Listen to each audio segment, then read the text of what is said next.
The Way We Do It in Japan.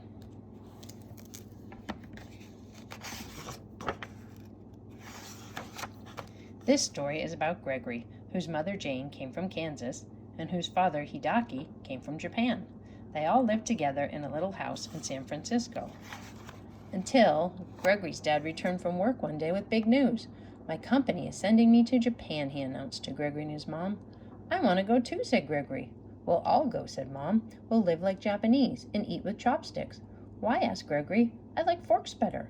"Because," said Mom, "that's the way we'll do it in Japan."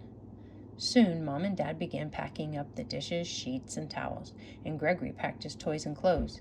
He wondered what kind of toys Japanese children played with and what kind of clothes they wore. At the airport, Gregory hurried to the plane, ready for the long flight. "Ohayo gozaimasu," said the stewardess. "What did she say?" asked Gregory. "She said good morning," replied Dad. "Ohayo gozaimasu," Gregory called after her. The stewardess brought him rice and fish for lunch. Gregory wrinkled his nose. "I don't like fish," he whispered to Mom, but he ate all the rice and a little of the fish. He was glad he knew how to use chopsticks on his tray.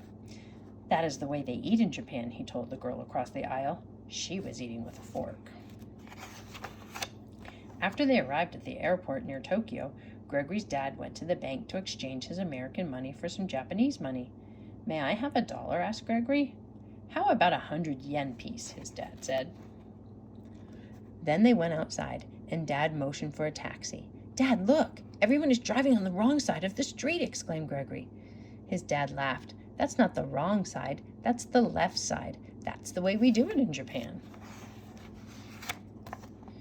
They drove along an expressway until they arrived at the edge of Tokyo and stopped at a tall apartment building. When Gregory's dad paid the fare, the taxi driver said, "Domo arigato," and Gregory knew that he had said thank you. "Do itashimashite," replied his dad. The apartment manager showed them to the 5th floor. He opened the door and gave them the key. Gregory's dad took off his shoes in the entryway and left them in the tile floor. "The Japanese like to keep their floors very clean," he said, "so you wear your slippers inside the house." Gregory glanced at the floppy slippers, but he just kicked off his shoes and ran to the apartment to look around. Instead of carpet, like in his house in San Francisco, the living room floor was made of tightly woven straw. He looked at Dad. "That's the—" began Dad. "I know," interrupted Gregory. "That's the way we do it in Japan." "But aren't there any chairs in the living room?" Gregory asked. Dad pointed to some pillows around the low table. "Those are zabuton," he said. "They're to sit or kneel on while you're eating or visiting." "I'm tired," Mom said, sighing. "It's been a long day. Let's get ready for bed." Gregory looked around. "How will we sleep?" he asked. "There are no beds in this apartment." Dad laughed. He opened the closet. "These are the beds," he said, as he pulled out colorful mattresses. "People here sleep on the floor." "Wow! That'll be just like camping," Gregory said excitedly. Gregory went to take a bath. The tub looked so strange. It was square and deep, and the shower was on the outside of the tub. "The shower is to wash yourself off before you take your bath," explained Dad. "Japanese sit with their knees up and just relax in the hot water while they're in the tub." Gregory took off his clothes and washed off under the shower. When he was clean, he dipped his toe into the water in the tub. It was hot, but he slowly eased himself into it. After his long day, the water felt good. "I like the way we do it in Japan," he said. In the morning, Gregory and his dad went shopping for school supplies. "Those book bags look huge," said Gregory. "And don't you have any blue ones?" "The girls all wear red ones, and the boys wear black ones." "That's the custom," the clerk told them. "But at your school, the students wear blue gym uniforms on days they have gym, and you'll need a red cap, too." Gregory tried on the hat. "It looks nice," he said. The next day, Gregory felt proud walking under the cherry trees beside his father and carrying his book bag on his back. Inside were his new notebook and pencils and his red hat. He carried his lunch bag from San Francisco with his favorite superhero on it. As they neared the school, he felt a little scared, though. "Will the kids like me?" he wondered. When they arrived at school, the principal spoke to him in English. "Welcome to South Tokyo Elementary School. I hope you are very happy." "Thank you," said Gregory softly. Then he blinked back a tear as he said goodbye to his father and followed the principal to his classroom. "Your teacher, Inua-sensei, speaks English. You will do fine," the principal said. Inua-sensei showed him to a desk and handed him a mathematics book. Gregory looked through the book. The numbers were written the same as in America, but he knew they were pronounced differently. His father had already taught him that. In his mind, Gregory counted to 5 in Japanese. Ichi, ni, san, shi, go. But when reading class began, he felt very alone. How would he ever learn to read those funny marks? While the other children studied their reading books, Inua-sensei showed Gregory how to write the letters in the Japanese alphabet.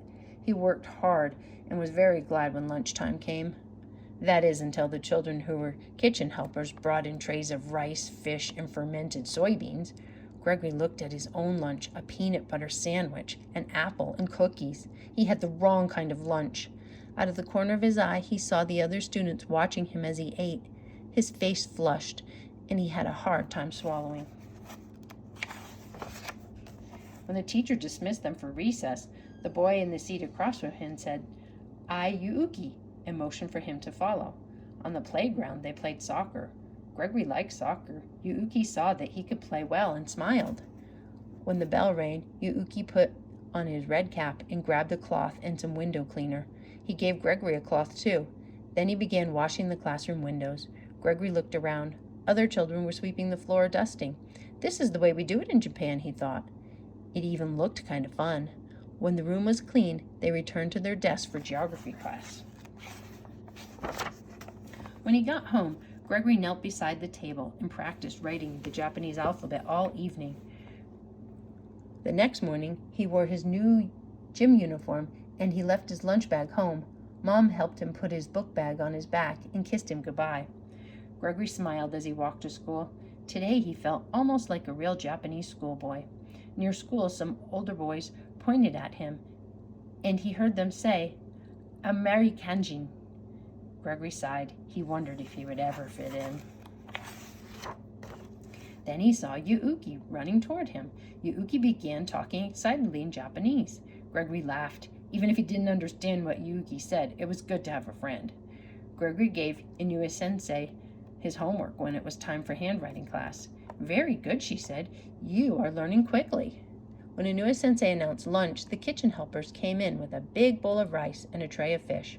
Gregory looked down at his desk and bit his lip. "I don't want rice and fish," he thought. Suddenly he heard all the children cheering happily. When he looked up, children were bringing in tray after tray of peanut butter and jelly sandwiches. Gregory was confused. He pointed to the rice and fish. "But that's the way we do it in Japan," he said. "And this is the way you do it in America," said Inua-sensei, smiling. "Amerikawa sugoi," shouted the children.